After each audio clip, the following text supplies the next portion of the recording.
Hello மக்களே, இன்றைக்கி நம்ம என்ன பார்க்க போகிறோன்னா ஆட்லினோட 5th மந்த்து ஃபோட்டோஷூட். இன்றைக்கி February 14ங்கிறதுனால எல்லாருக்கும் ஹாப்பி வேலண்டைன்ஸ் டே. வேலண்டைன்ஸ் டே அப்படின்னாலே ஹார்ட், ரோஸ், ஃப்ளவர் இதெல்லாம் தான். ஸோ அதையே ஒரு தீமாக யோசித்து பாப்பாவுக்கு ஒரு வேலண்டைன்ஸ் டேக்கு ஃபோட்டோஷூட் ரெடி பண்ணியிருக்கோம்.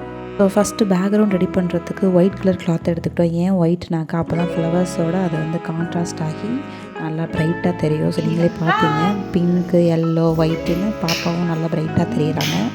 அடுத்து ஹார்ட் ஷேப்பு கரெக்டாக இருக்கான்னு பார்க்குறதுக்காக பாப்பாவை படுக்க வச்சு எப்படி இருக்குதுன்னு பார்த்தோம். ஓகேவாக தான் இருந்தது. வெறும் ஹார்ட் மட்டும் தான் செட் பண்ணியிருந்தோம், இன்னும் நம்பர் போடலை. ஸோ 5th மந்த்துங்கிறது வந்து இனிமேல் தான் வரும். ஸோ ஃபஸ்ட்டு பாப்பாவுக்கு வந்து இது ஓகேவா அப்படின்னு பார்த்து ரிஹர்சல் பார்த்துட்ருந்தோம். அதிலே பாப்பா விளையாட ஆரம்பிச்சிட்டாங்க. எங்கே கலைச்சிருவாளோன்னு பயத்துலேயே இருந்தோம். ஒரு வழியாக ரெடி பண்ணி பாப்பாவுக்கு ட்ரெஸ் எல்லாம் போட்டு அவங்களும் தூங்கி எழுந்துச்சி ஃப்ரெஷ்ஷாக இருந்தாங்க. அதுக்குள்ளே நாங்களும் 5th மந்த்துக்கான 5ங்கிற நம்பரை பிங்க்குக்கு ஆப்போசிட் எல்லோ வந்து சூஸ் பண்ணி 5ன்னு ரெடி பண்ணிட்டோம். பாப்பாவையும் போட்டு வச்சு அழகாக சமத்தாக போஸ் கொடுத்துட்ருந்தாங்க. ஸோ நீங்களே பார்ப்பீங்க எவ்வளோ க்யூட்டாக இருக்காங்கன்னு.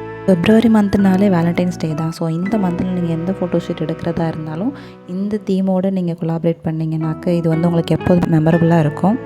நீங்கள் எந்த மந்த்து ஃபோட்டோஷூட் எடுக்கிறீங்களோ அந்த மந்தோட ஸ்பெஷல் என்னென்னு தெரிஞ்சுட்டு அதை ரிலேட் பண்ணி ஃபோட்டோஷூட் பண்ணிங்கனாக்க உங்களுக்கு ஐடியாவும் கிடச்சிரும், ஃபோட்டோஷூட்டும் உங்களுக்கு எப்போதுமே மெமரபுளாக இருக்கும்.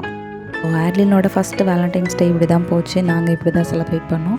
நீங்கள் எப்படி வேலண்டைன்ஸ் டே செலிப்ரேட் பண்ணிங்கங்கிறத கமெண்ட் பண்ணுங்கள். வீடியோவோட லாஸ்ட்டில் பாப்பாவோட ஃபோட்டோஸ் எல்லாமே கனெக்ட் பண்ணியிருக்கேன். பார்த்துட்டு எப்படி இருக்குன்னு கமெண்ட் பண்ணுங்கள், லைக் பண்ணுங்கள், ஷேர் பண்ணுங்கள். மறக்காமல் பேபி ஆட்லின் சேனலை சப்ஸ்கிரைப் பண்ணிக்கோங்க.